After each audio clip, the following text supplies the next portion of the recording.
Question, ouais. Oui. Bon, je vous salue en Jésus. C'est pas mauvais, surtout pour les gens qui confessent Jésus-Christ. Je suis heureuse, pourquoi souvent quand je passe, j'attends que Jésus, je prends juste le petit temps pour écouter.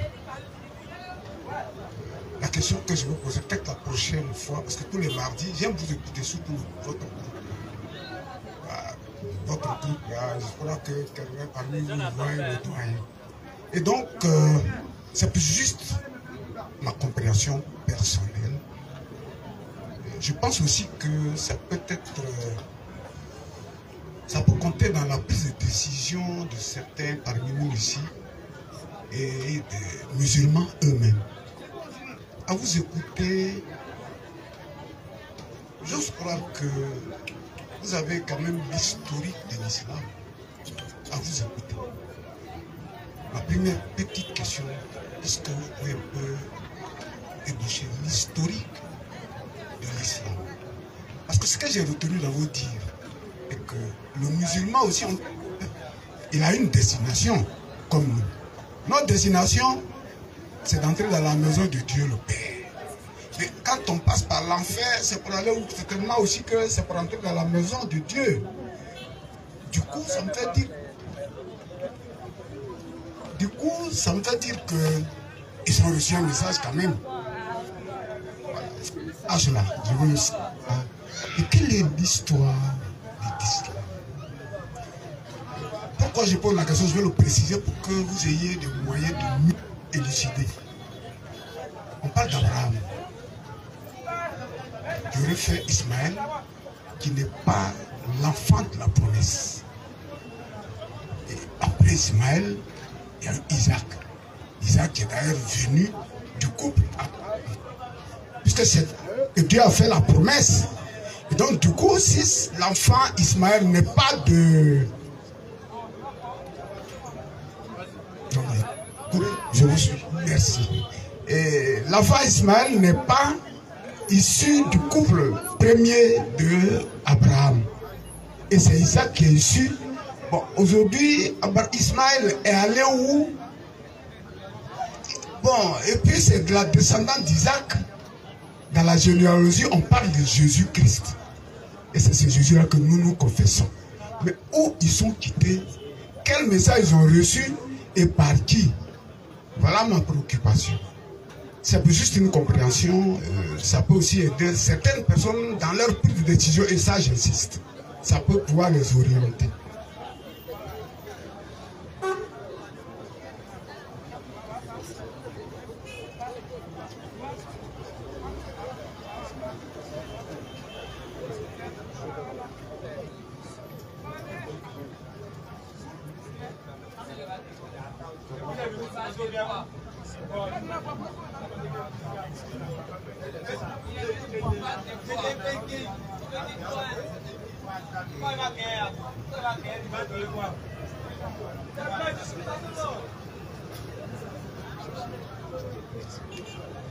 Ok. Merci.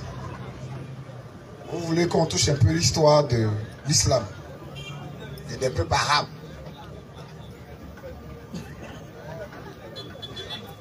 Bon, je ne vais pas trop entrer dans les détails parce que ça allait être plus intéressant s'il y avait soit un imam ou bien un musulman. Oui.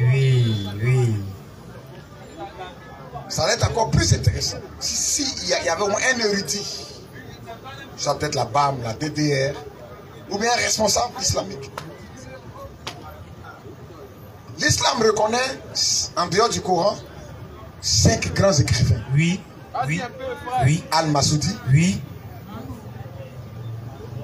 Al-Wakili. Saïd Boukhari. Ibn Hisham. Oui. Et Ibn Ishaq. Shalom Bazan. Parmi ces 5-là, il y a 2 qui se sont spécialisés sur la biographie même de Mohammed. C'est-à-dire Hisham et Ishaq. À partir du 8e siècle, leurs écrits datent du 8e siècle.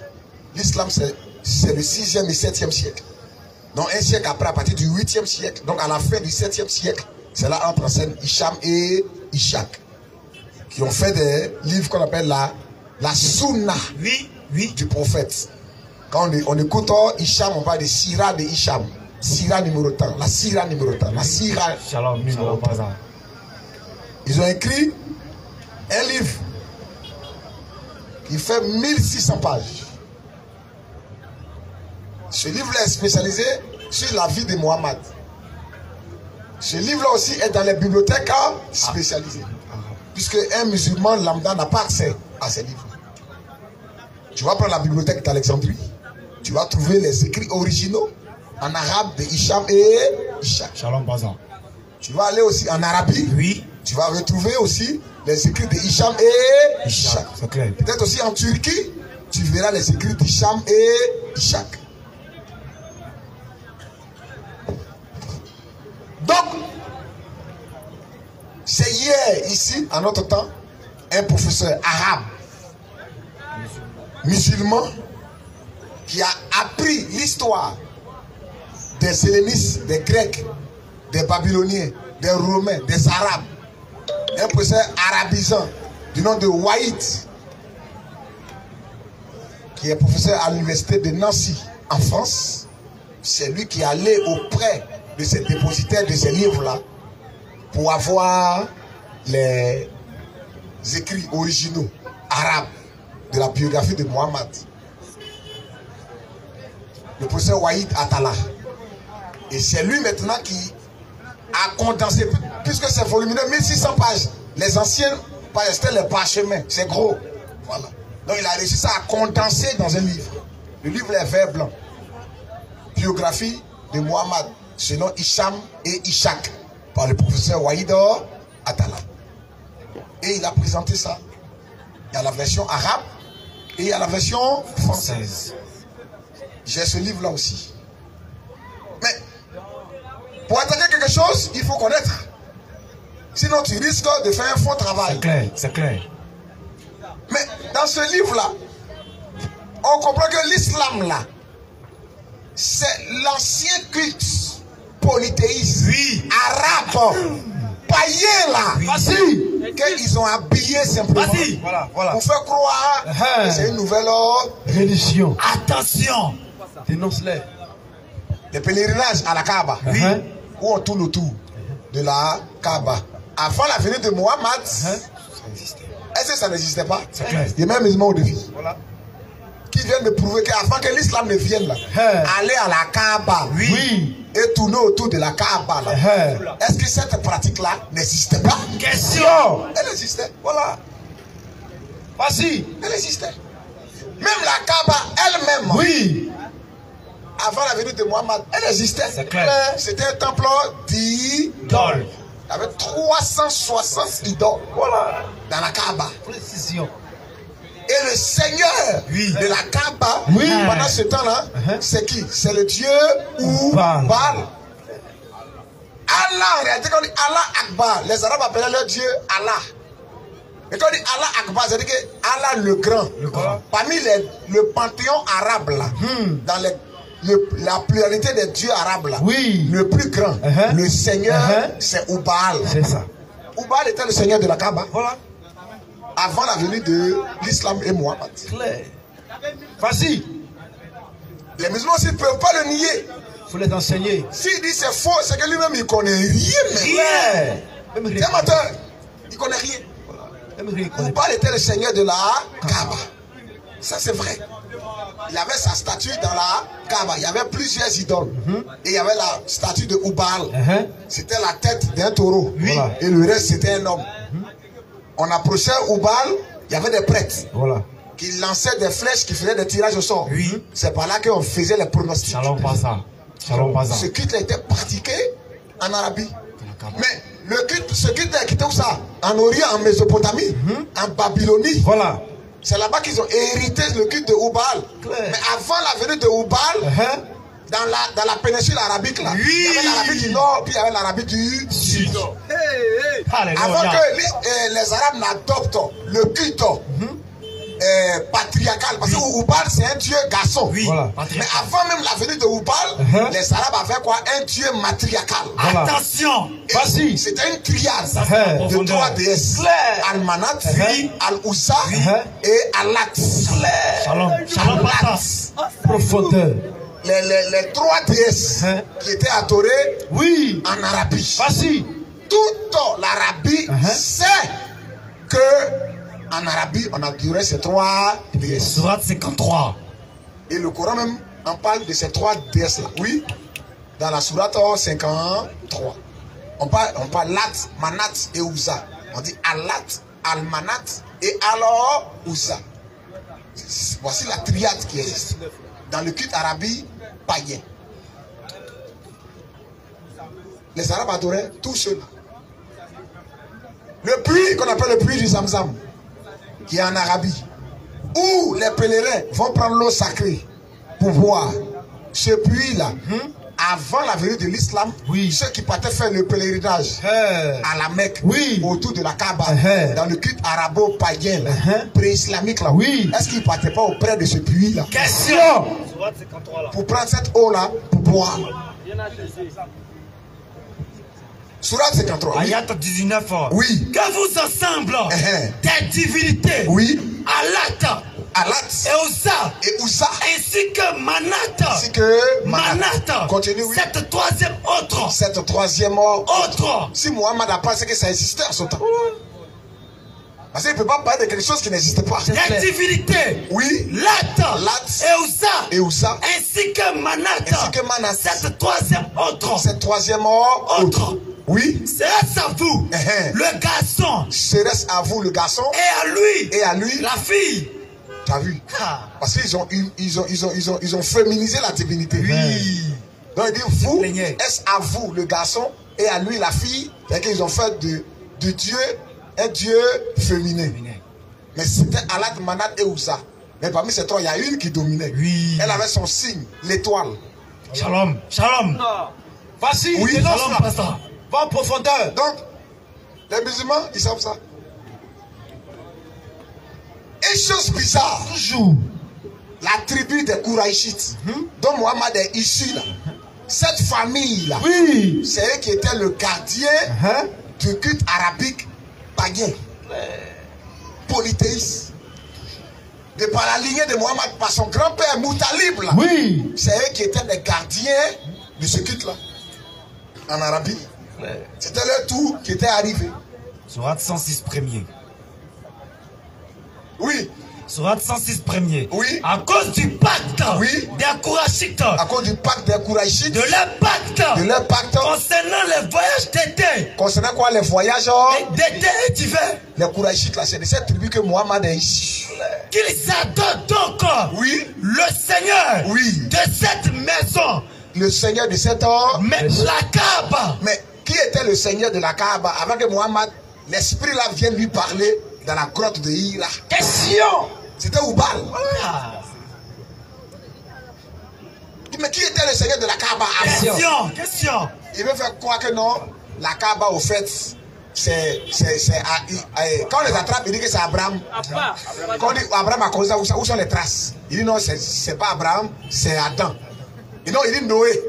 Quand on les attrape, si on dit que c'est Noé qui a construit, c'est qu'il y a les traces du monde antédiluvien sur terre. Le monde d'avant le déluge. Est-ce qu'il y a les traces de ce monde? Voilà.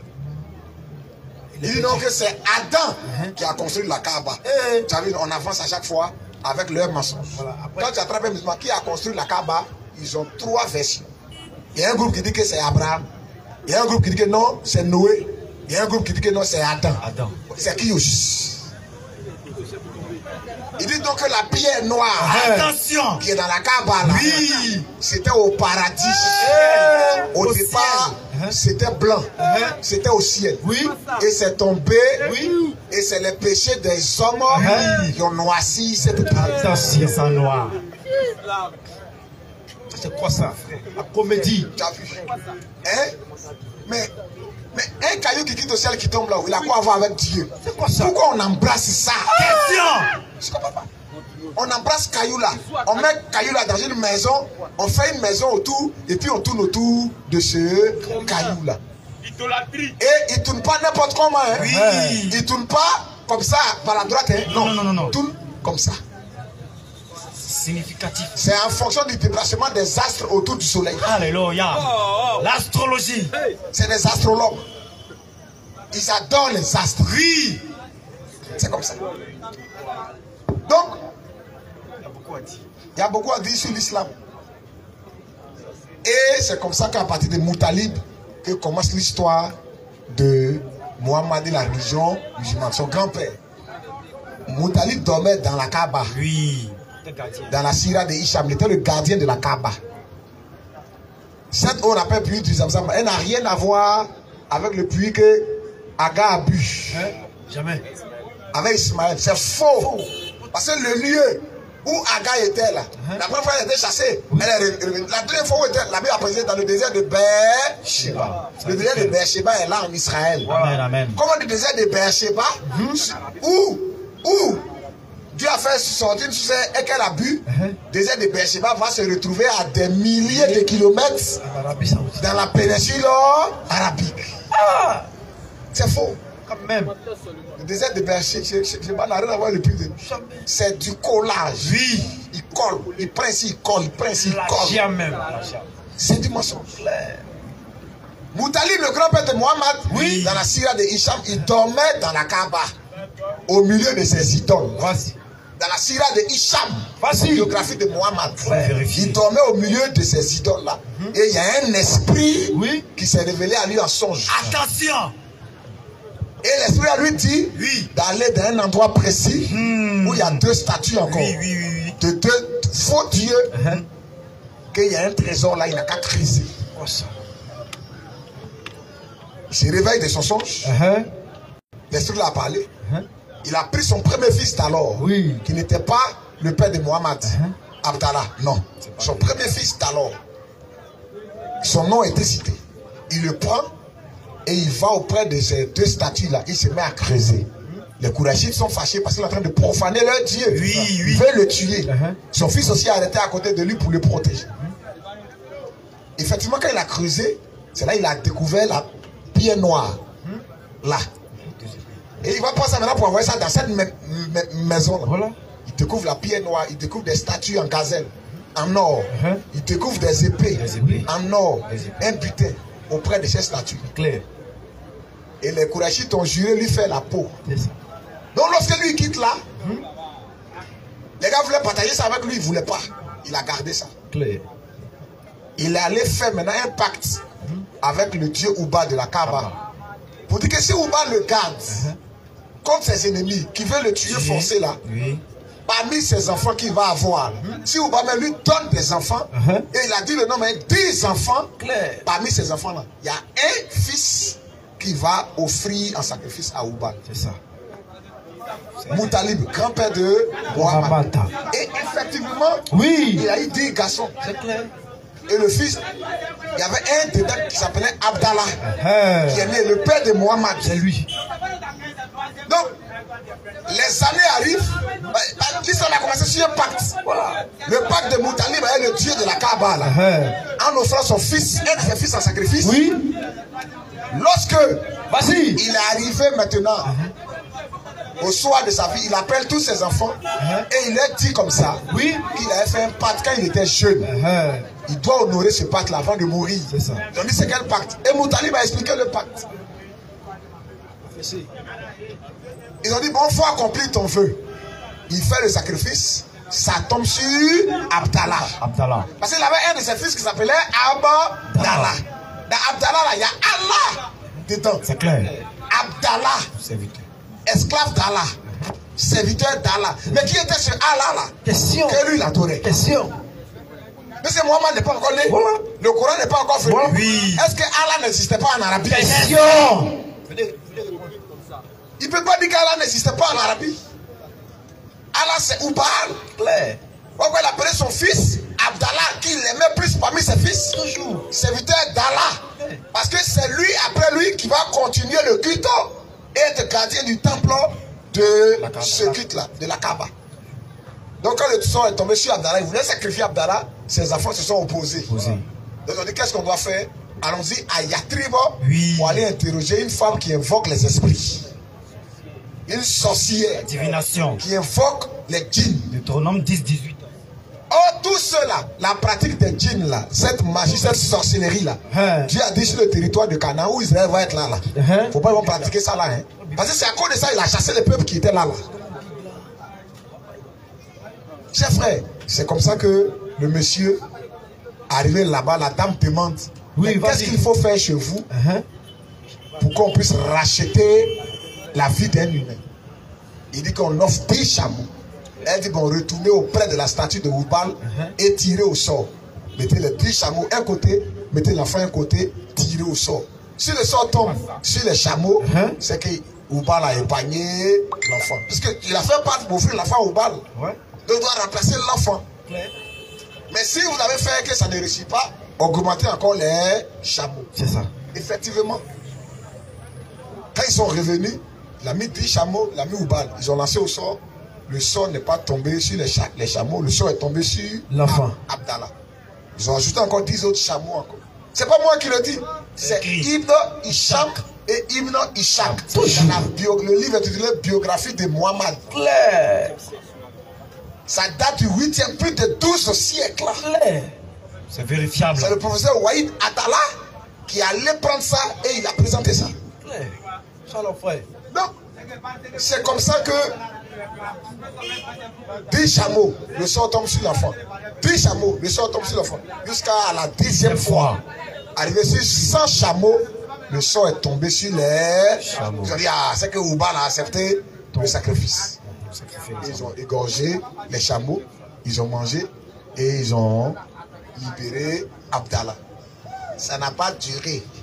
Quand Abdallah a quitté là et qu'il a connu Amina, la mère de Mohamed, étant enceinte de Mohamed, Abdallah est mort. Toujours. Afaga. Est-ce que le pacte là a réussi? Question. On comprend par là que le pacte là continue toujours. Parce qu'il a fait sacrifice, il a fait un pacte avec le diable. Le diable veut un de ses enfants. C'est comme ça. Et quand Amina, elle a accouché Mohamed, elle allait informer Moutali. Moutali est venu, il prend l'enfant. Tu sais ce qu'il fait? Il prend Mohamed, il rentre dans la Kaaba. Et il consacre Mohamed devant la statue de Oubal. Le Dieu de la Kaaba. Allah, le Seigneur de la Kaaba. Mohamed a été consacré. Étant bébé. Donc il a offert comme un serviteur de Satan. Pour qu'il serve le diable. Donc lui qui a parlé à son grand-père en songe là, c'est lui maintenant plus tard quand Mohamed va méditer dans une grotte. Oui, cette fois-ci il ne vient pas en songe. Il vient maintenant physiquement. Saïd al-Bukhari. Dans Saïd al-Bukhari, dans la grotte de Hira, quand il allait méditer, il y a un esprit qui est apparu devant lui. Attention! Et qui est tombé sur lui. Oui! Pourquoi Mohamed dit dans le Coran, quand il prend Djibril, il dit c'est un ange à la force prodigieuse. Redoutable. 81. Mohamed lui, il était un guerrier. Mais comment cet esprit-là l'a maîtrisé? L'esprit est tombé sur lui. Et l'esprit a commencé à l'étouffer fort. Et l'esprit a dit, lis. Il dit, je ne sais pas lire. L'esprit encore l'étouffe encore. Lis. Il dit, je ne sais pas lire. L'esprit l'étouffe encore. 3 fois. Il a été étouffé dans la grotte de Hira. Oui. Ça est dans Saïd al-Bukhari. On va lire. Saïd al-Bukhari. Donne le numéro du hadith. Oui. Ok. Alors, volume.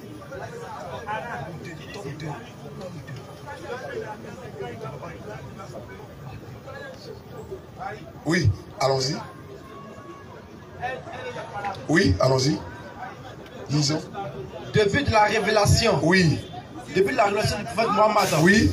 Page 21. Oui. Comment débuta la révélation auprès de l'envoyé de Dieu? Oui. De ces paroles de Dieu.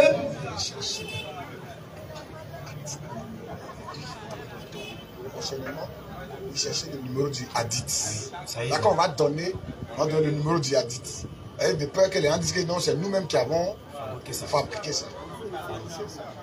Okay. Ah, allons-y, oui. Dans Saïd Boukari. Lisons, oui. Du commencement de la révélation. Oui. Aïcha, la mère des croyants, oui. a dit. Au début de la révélation. Dans le Coran, Aïcha est la mère des croyants. C'est écrit où ça?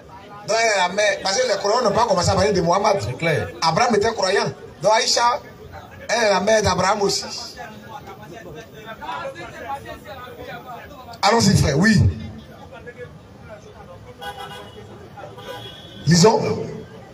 Comment se manifeste la révélation? Oui. Selon Aïcha, oui. La mère des croyants, oui. Ari Ben Hicham, oui. Demanda au prophète, oui. Oh, envoyé de Dieu, oui. Comment se manifeste à toi la révélation? Oui. Parfois, oui. Répondit celui-ci, oui. Je ressens comme le timbre oui. d'une cloche. Oui. Et c'est le plus éprouvant pour moi. Oui, allons-y. Puis quand l'épreuve se termine, oui. Alors seulement, oui. Je comprends le sens du message. Oui. Et en d'autres occasions, oui. L'ange prend une apparence humaine. Oui. Et je le retiens. Oui. Les paroles qu'il me communique. Oui. Et Aïcha ajouta. Oui. Certains jours oui. de grand froid, oui. Le prophète recevait la révélation. Oui. Et à la fin, oui. Je voyais son front ruisseler de sueur. Oui. Du commencement de la révélation. Oui. Aïcha, la mère des croyants, a dit. Oui. Au début de la révélation. Oui. Commençant par des visions pieuses. Oui. Chez le prophète. Oui. Durant son sommeil. Oui. Et qui était comme. Oui. Une lueur semblable. Oui. À la clarté de l'aurore. Oui. Puis, le prophète se mit à affectionner la retraite. Oui. Et il se retira dans la grotte de Hira. Oui. Où il entreprit de pratiquer des actes d'adoration. Oui. Pendant plusieurs nuits. Oui. De suite. Sans rejoindre son domicile. Oui. Il s'était pourvu d'aliments. Oui. Et lorsque ses provisions étaient épuisées. Oui. Il retournait vers Khadija. Oui. Et prenait le nécessaire. Oui. Pour une nouvelle retraite. Cette situation se prolongea jusqu'au jour oui. Où la vérité lui fut révélée. Oui. Dans cette caverne de Hira. Oui. L'ange Jibril. Oui. Gabriel. Et ils disent Jibril, mais ils mettent le nom Gabriel. Mais est-ce que c'est le Gabriel qui a parlé à Daniel, qui a parlé au père de Jean-Baptiste et qui a parlé à Marie? Est-ce que c'est lui? Est-ce que c'est lui? Parce que ce temps, il avait 600 ailes. Jibril, il avait peur des chiens. Il a étouffé Mohammed. Mohammed l'a vu sur trône au ciel. Quand le ciel était sur trône. On comprend par là que c'est le diable. Oui, allons-y. L'ange Jibril, Gabriel, oui. Le visita, oui. Et lui dit, c'est pas Gabriel de la Bible, hein? Lui qui s'est révélé à Mohammed dans la grotte de Hira, c'est Satan. C'est lui-même. Il s'est déguisé en ange de lumière pour venir devant lui. C'est Satan. Oui. L'ange Gabriel, Jibril, oui. Le visita, oui. Et lui dit, 2 points. Oui. Ikra, oui. Lis. Ikra, lis. Récite. Récite. Je ne sais pas, je ne suis pas de ceux qui savent lire. Et lui répond, je ne suis pas de ceux qui savent lire. Répondit le prophète. Quelqu'un ne sait pas lire, puis toi tu dis, il n'a qu'à lire. C'est un problème. C'est quel ange ça? Un ange même qui est insensé d'abord. Quelqu'un ne sait pas lire, toi tu dis, il n'a qu'à lire. Lis. Oui. Récite. Je ne suis pas de ceux qui savent lire. Oui. Répondit le prophète. Oui. L'ange. Oui. M'en sera. Oui. Au point de perdre conscience. L'ange l'a serré. M'en sera. Au point que même il était presque, il allait presque perdre conscience. Au point de perdre conscience. Oui. Raconte le prophète. Puis il renouvela son injonction. Oui. Lis. 3 fois. Oui. Je ne suis pas de ceux qui savent lire. Il me saisit une deuxième fois. Une deuxième fois. Et m'empressa au point de me faire perdre mes forces. C'est-à-dire que quand tu lis même dans cette boucle, on dit que même les nerfs de son cou sont sortis. Dans le top 1. Que les nerfs de son cou même sont sortis. Et quand il est quitté là, il a eu peur. Il a fui, il allait se cacher sous le jupon de Aïcha. Il avait peur, il tremblait. Et c'est sa femme, Aïcha là, après le décès de Khadija, la veuve riche là, c'est Aïcha. C'est elle qui... Oui, ah non, c'est Khadija même qui allait voir un de ses frères, Waraka. du nom de Waraka, qui était un chrétien arabe, qui avait une notion, pas un chrétien, il avait une notion du christianisme arabe. C'est Waraka qui l'a envoyé en brousse. Parce que Waraka lui a dit, lui qui s'est révélé à toi là, c'est lui qui s'est révélé à Moïse. Mohamed aussi ne savait pas lire. Comment il saura que lui qui s'est révélé à Moïse, c'est lui qui s'est révélé à lui? Il ne savait pas lire. Parce que s'il avait lu Moïse, il allait savoir que c'est l'Éternel lui-même qui s'est révélé à Moïse. Dans le buisson ardent. En tant que colonne de feu. C'est lui qui a parlé. Même dans le Coran, il a dit, nous s'appelons Moïse du sein du buisson ardent. Allah. Bon, 27 ans. Allah là, c'est Jibril ou bien c'est qui aussi? Tu comprends? Il y a problème. Donc c'est comme ça qu'il a reçu cette révélation. Il a commencé à voir ces révélations. Oui, allons-y. Lis. Oui. Je ne suis pas de ceux qui savent lire. Oui. Il me saisit une deuxième fois. Oui. Et il m'en sera au point de me faire perdre mes forces. Oui. Puis il me relâcha en disant. C'est qu'un prophète, Dieu a serré son cou. Il a serré le cou de Noé. Pour dire Nakali. Première rencontre entre Dieu et son prophète. Voilà. C'est Kadena en même temps. En même temps. C'est son coup.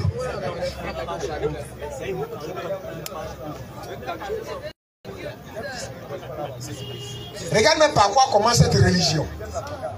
Ça commence par quoi? Par la force. Alors que quand Dieu s'est révélé toujours au prophète, sachant que l'homme n'était pas habitué au surnaturel, qu'est-ce qu'il disait? Toujours ne crains. Dieu dit toujours ne crains point. Tout ce que ma force m'abandonnait. Quand je le vis, j'ai tombé à ses pieds. Il posa toujours sa main sur moi et me dit, ne crains point, ne crains point, ne crains point. Je sais que l'homme n'est pas habitué au surnaturel. C'est ça. Faut un esprit.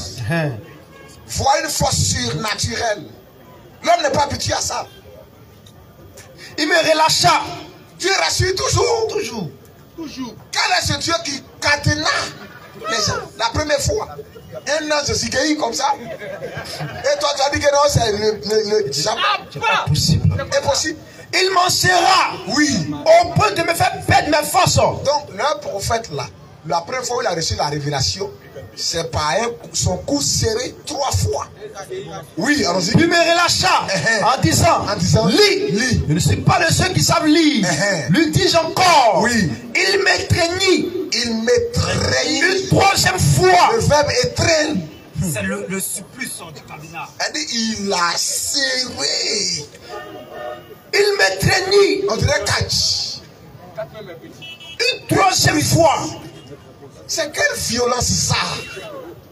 Donc c'est une religion par la force. Toujours. C'est-à-dire que lui, il ne vient pas pour convaincre. Dieu a convaincu Moïse. Oui. Moïse dit, je ne fais pas même. Il y a Dieu l'homme là-bas. Peut-être même quand je vais aller, on va me mettre en prison. Voilà. Je ne sais pas parler. Dieu a tout fait pour convaincre Moïse. Jette ton bâton. Attrape ça par la queue. N'aie pas peur. Prends ta main. Mets ça dans ton sein. Fais sortir. Remets encore. Dieu l'a amené à le convaincre.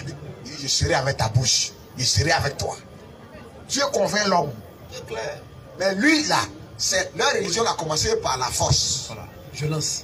Ça là, c'est pas Dieu. Jamais. C'est le diable. C'est ça. Oui, on t'a mis. Il me relâcha en disant, lis. Je ne suis pas de ceux qui savent lire. Oui. Une 3e fois. Oui. Il m'étreignit. Oui. Une 3e fois. 3e fois. Puis desserra son index. Et il a libéré le cadenas. C'était un vrai cadenas. Oui, au nom de ton Seigneur. Il a bloqué le cadenas même. Mon homme a failli mourir. Quand il a laissé la 3e fois, c'est là qu'il a commencé à réciter le la. Voilà. La première fois. C'est sorti sous pression. Sous la force. Voilà. Regarde bien quand on les apprend à réciter là. On les frappe. Frère, j'étais dans un kiosque dans mon quartier un jour. Et il y a un Diallo qui dit son fils n'a qu'à réciter. Mais c'est un enfant. Là, il ne peut pas bien. Mais il dit devant nous. Devant nous. De toute façon, il frappait l'enfant. Un enfant qui veut s'amuser avec ses amis. Toi, tu lui dis, il n'a qu'à réciter, ça forcé. Il a commencé à frapper l'enfant. Lui-même, là, il y a une victime de ça aussi. Hein. Lui, le père, là, c'est comme ça. Lui-même, il a fait pire même que l'enfant. J'ai compris comment Mohamed a reçu sa révélation. C'est pas la force. Tu n'arrives pas à réciter bien là. Et on va te chicoter. Il faut dire, quand tu te dis Mohamed quoi a récité ce mot. Tu récites quoi? Tu récites quoi? Oui. Le gars tremblant est en possession de ces versets. Tremblant, possession de ces versets. Le prophète se précipita chez Khadija. Il a fui, il allait chez Khadija, son épouse. Oui. Son épouse. En s'écriant. Couvre-moi. Couvre-moi. Couvre-moi. Couvre-moi. On l'enveloppa. On l'enveloppa. Jusqu'à la disparition de son trouble. Jusqu'à ce que sa peur. Malgré même que l'ange lui a parlé, quand il a fui, il avait toujours peur. On l'a forcé à réciter. Il a récité, mais il avait toujours peur. Voilà. Le gars tremblant est en possession de cette versets. Le prophète se précipita chez Khadija, son épouse, en s'écriant, couvrez-moi, couvrez-moi, et on l'enveloppa jusqu'à la disparition de son trouble. Il informa Khadija de son aventure, de ce qui s'est passé, et ajouta, j'ai cru pour ma vie. Non, répondit Khadija, Dieu ne t'infligera jamais. Il dit il a eu peur pour sa vie, il a failli mourir. C'est elle maintenant qui a commencé à le convaincre. Voilà. Allez, rassurer. Clair. Oui. Non. Répondit Khadija. Dieu ne t'infligera point de tourments. Que Dieu, non, c'est pas Dieu ne peut pas te faire du mal. Car tu es solitaire. C'est une bonne chose. Avec les tiens. C'est elle qui a commencé à le rassurer. Puis elle dit, bon, attends, je vais aller voir mon cousin, Waraka, pour lui expliquer ça. Et quand Khadija quitte là, elle s'en va voir Waraka. Oui, allons-y. Oui, Khadija l'accompagna. Oui. Waraka. Khadija l'accompagna chez eux. Waraka. Ça c'est Saïd Boukari, tome 1, page 11. Saïd Boukari, tome 1, page 11. Oui. Puis Waraka Khadija l'accompagna chez Waraka. Ben Safal, son cousin. Elle, son cousin. Son cousin paternel. Son cousin paternel. Qui s'était converti au christianisme du temps de Jalila. Lui, c'était pas chrétien. Pré-islamique. Il avait une notion du christianisme. Avoir une notion du christianisme et puis être chrétien, c'est pas la même chose. Oui. Ce dernier savait écrire l'hébreu. Ce dernier savait écrire l'hébreu. Et avait transcrit de cette langue ce que Dieu avait permis de l'évangile. Oui. Waraka était d'un âge avancé. Et avait perdu la vue. Khadija lui dit, oh mon cousin, écoute, ce qui est arrivé. Dis le fils de ton frère. Oh fils de mon frère, que veux-tu? Interrogea Waraka. Le prophète lui raconta son histoire. Et ce qu'il avait vu. C'est Nassou, confident de Dieu. Ou l'ange Gabriel. Que Dieu a déjà envoyé à Moïse. Répliqua Waraka. Waraka dit, c'est Nassou. Ou bien Gabriel, confident de Dieu, qu'il avait envoyé à Moïse. Que Dieu avait déjà envoyé. C'est lui qui t'a envoyé. À Moïse, répliqua Waraka. Tu as vu. Donc, mais quand on s'en va, qui a été envoyé à Moïse? Est-ce que c'est Djibril? Même le Coran même dit, lui qui a été envoyé à Moïse, c'est qui? C'est pas Djibril, Sourate 27. Dans Sourate 27. Ayah 7 à 9. Le texte de Moïse est dans Exode 3. Mohamed, il devait, d'accord. Voilà quand tu as dit ça, non? Moi, je vais aller vérifier dans la Torah pour voir qui a parlé à Moïse. Si Mohamed il avait fait ça, il allait être sauvé. Parce qu'il allait examiner. Lui qui va parler, il a serré mon cou. Ça, c'est clair d'abord. J'ai peur de lui. Ma femme m'a envoyé chez Waraka, un cousin. Lui dit, lui qui a parlé à Moïse là, c'est lui qui s'est révélé à moi. Bon, moi je vais vérifier qui a parlé à Moïse. Est-ce que Mohamed a eu cette sagesse là? Pourquoi il n'a pas fait comme les chrétiens de Béret, dans Acte 17-11, qui examinaient pour voir si ce qu'on leur disait était exact. Amen. Ceux qui examinaient les Écritures, ils ne savaient pas aussi lire. Un problème. Ils ne savaient pas lire, il était illettré aussi. Clair. Donc quand Ouraka lui a parlé, lui pour lui c'est Dieu. Oh, il oublie que Satan, c'est un menteur. Tu peux l'attraper encore. Voilà. Maintenant, il a commencé à devenir prophète. Là, j'aimerais travailler avec lui. Là, il lui dit encore un jour quelque chose qui n'a même pas tiqué dans son esprit. Attention. Dans la sourate là. Sourate 27. Les fourmis. Oui. Verset 7. Rappelle. Quand Moïse dit à sa famille. J'ai aperçu un feu. J'ai aperçu un feu. Alléluia. Je vais vous en apporter des nouvelles. Le texte est dans Exode 3. Oui. C'est premier. J'ai aperçu un feu. Oui. Je vais vous apporter des nouvelles. Ou bien, je vous en apporterai un tisson allumé. Oui. Afin que vous vous réchauffiez. Oui. Lorsqu'il y arriva. L'ange lui dit rappelle. Rappelle-toi, quand Moïse. Mais l'ange ne dit pas, va vérifier. L'ange cite un test décousu au fait. Voilà. Quand tu vois un test islamique là, il faut aller vérifier ça dans la Bible. Voilà. Sinon, en réalité, c'est des tests décousus. Plein de tests que l'islam cite en rapport avec les Écritures sont des tests décousus. Mais l'ange lui a dit que rappelle-toi. Comme si c'était là-bas. Tu as vu, non?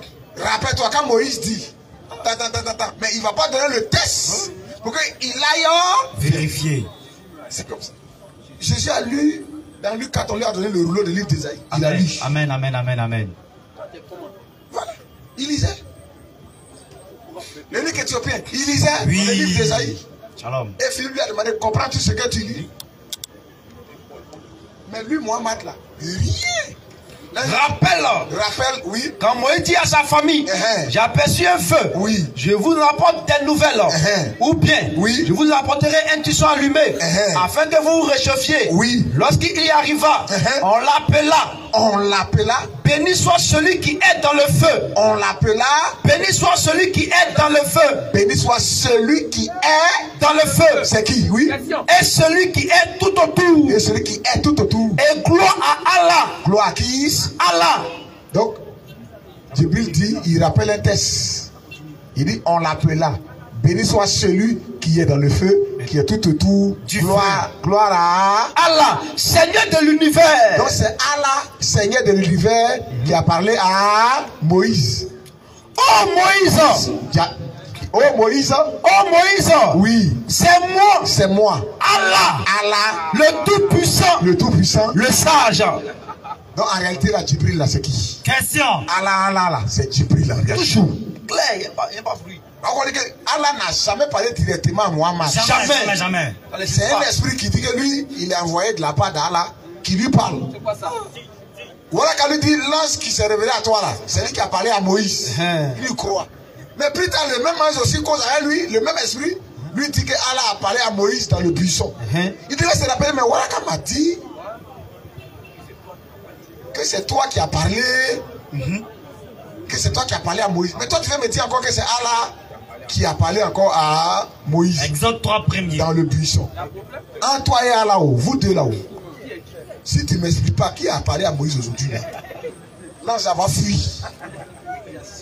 Parce que quand tu attrapes Satan sur les Écritures, il ne reste pas là. Clair. Il est dévoilé. Il se tient pas. Quand il est venu devant le Seigneur, il dit quoi? Il est écrit. Le Seigneur dit, il est aussi écrit. Qui a fui? Question. Qui a fui? Le moteur. Non. Il n'a pas su. C'est ce qui a coulé Mohamed.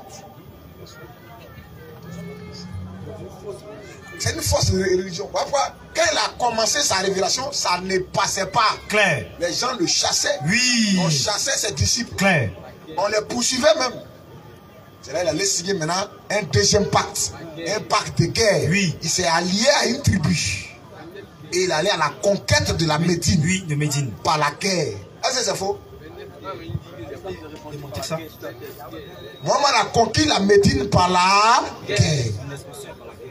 C'est là-bas maintenant il a installé son calife à son trône. Et à partir de Médine maintenant il allait à la conquête du monde. Par la guerre. Par la guerre. Par la guerre. Tellement il a tué, il a massacré même les juifs qui étaient, parce qu'il y avait les juifs dans les colonies arabes. On sait que les juifs étaient déjà dispersés Depuis longtemps. Les Juifs étaient dispersés. Pierre écrit ça.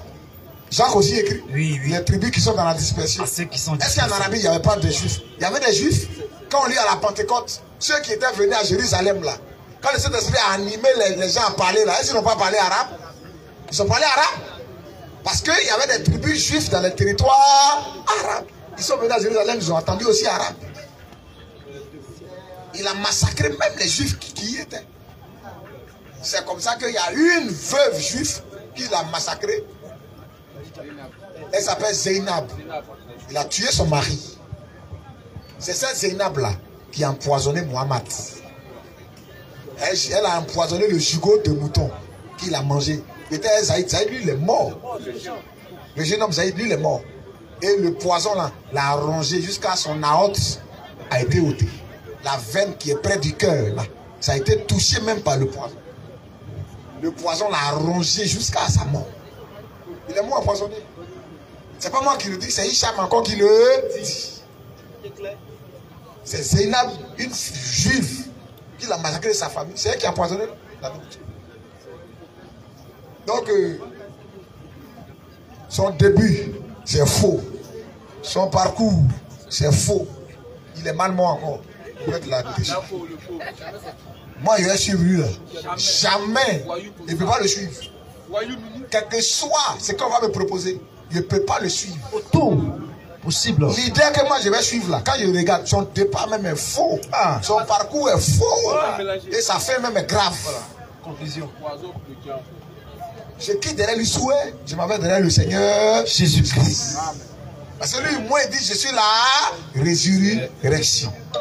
L'homme a peur de quoi? L'homme a peur de quoi? La mort.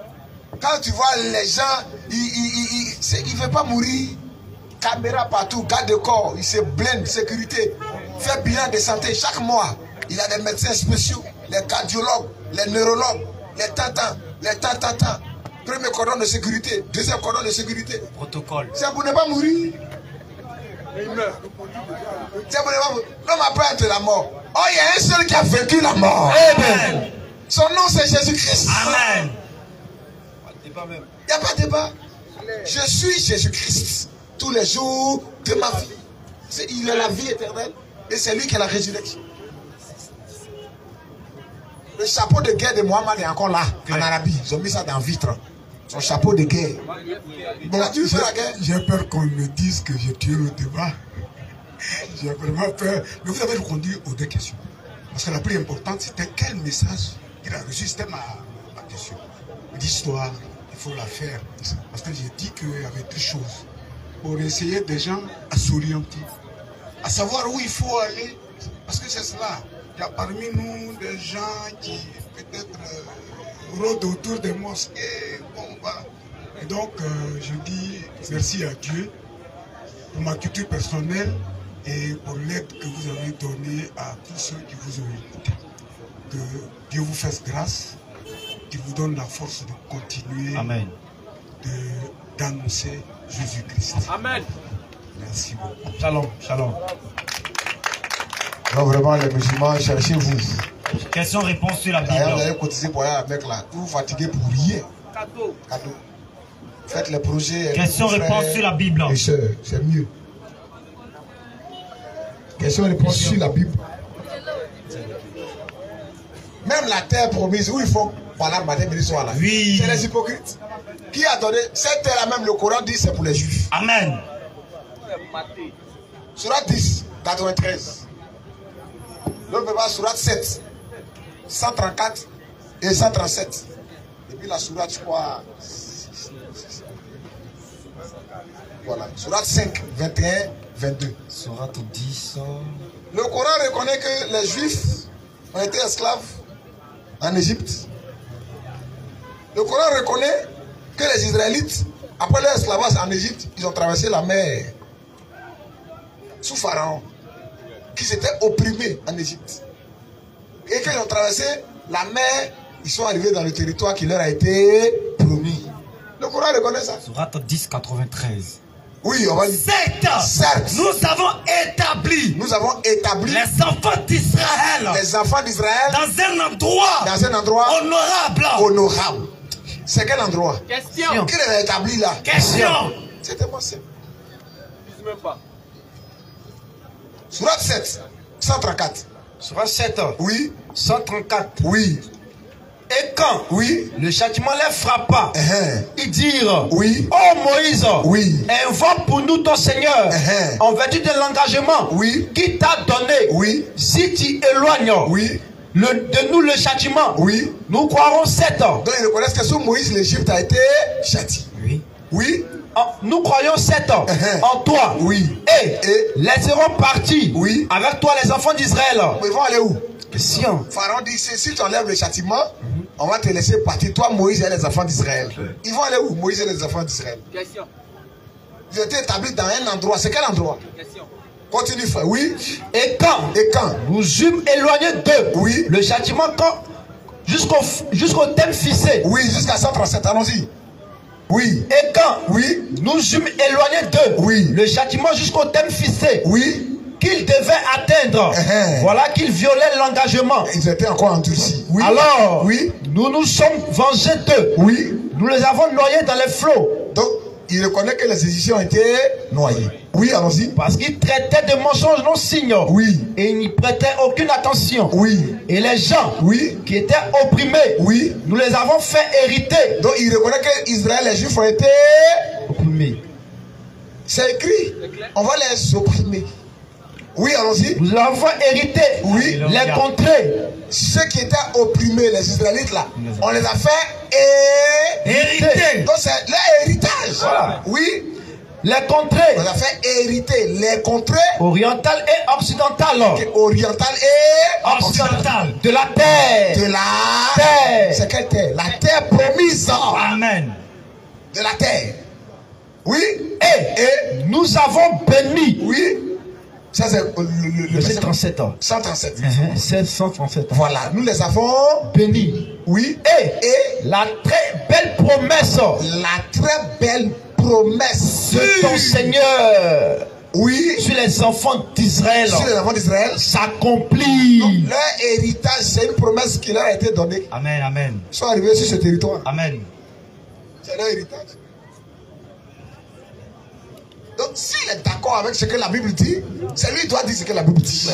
Sourate 5 ans. Et la sourate 5 maintenant dit quoi? Verset 21. Oui. Oh mon peuple, entrez dans la terre sainte. C'est ça. Leur promesse, leur héritage. Clair. Entrez dans la terre sainte. Dans la sourate 5, combien? 21. 21 à 22, oui. Oh mon peuple, entrez dans la terre sainte. Dans la terre sainte. Qu'Allah vous prescrit. Qu'Allah vous prescrit, oui. Et ne revenez point sur vos pas. Voilà. Entrez dans la terre sainte. Car la terre sainte là, c'est où ça? C'est en Arabie. C'est sur le territoire de la Palestine là. Donc même le Coran reconnaît que la terre appartient aux Israélites. Continue, frère. Oh mon peuple, entrez dans la terre sainte. Oui. Qu'Allah vous prescrit. Oui. Et ne revenez pas sur vos pas. Oui. En refusant de combattre. Car vous retournez perdant. Oui. Il dit, oh Moïse, oui. Il y a là un peuple géant. Nombre 13 et nombre 14. Les Anakim. C'est comme ça qu'ils ont fait 40 années au désert. Oui. Et c'est sous Josué, ils ont conquis la Palestine, la terre de Canaan. Bon, comment le Coran peut dire que cette terre-là appartient aux Israélites? Et la Bible même dit cela avant le Coran. Oui. Et ils vont venir dire quoi après? Ils vont venir dire quoi après? C'est de la naque. Même les propres livres même n'est pas d'accord avec eux. Donc c'est un faux parade ils font là. Cette terre a été donnée à Israël. Amen. Depuis leur grand-père Abraham. Genèse 12 et Genèse 15. C'est là commence l'histoire de la nation d'Israël. Dieu a dit à Abraham, sors de la Mésopotamie. Je vais te donner ce territoire à toi et à ta descendance. C'est ça. Ils vont hériter ce territoire. Le territoire où il y a les Cananéens. Où il y a les Cananéens. Les Cananéens étaient là. Voilà. Mais Dieu dit, je vais les chasser. Parce que les Cananéens, là, ils font des choses qui ne me plaisent pas. C'est des idolâtres. Ils brûlent les enfants par le feu. C'est ça. En l'honneur de Moloch. C'est ça. C'est des sorciers. C'est des magiciens. Ils adorent les astres. Ils adorent les animaux. C'est ça. Ils ont souillé ce territoire. Donc, toi et ta descendance, vous allez les chasser pour occuper ce territoire. Toujours. Shalom, frère. C'est tout. Shalom, c'est plus. Et ça a été accompli. Amen. Mais Dieu dit, si vous ne les chassez pas, ils seront une écharpe dans votre chair. Ils vont vous fatiguer. C'est ce qu'on voit aujourd'hui. Voilà. Ils n'ont pas chassé tous. Petit qui est resté là, c'est eux qui le trouble. Voilà. Dans la bande de Gaza, ils sont là. Depuis l'Ancien Testament, à Gaza, là, ils sont là. C'est ça. Depuis l'Ancien Testament, ils sont à Gaza. Les Cananéens, ils sont là à Gaza. Quand ils mangent, ils sont rassasiés, ils s'en vont troubler les Juifs. Quand les Juifs apparaissent, ils s'en vont à Gaza. Quoi ça?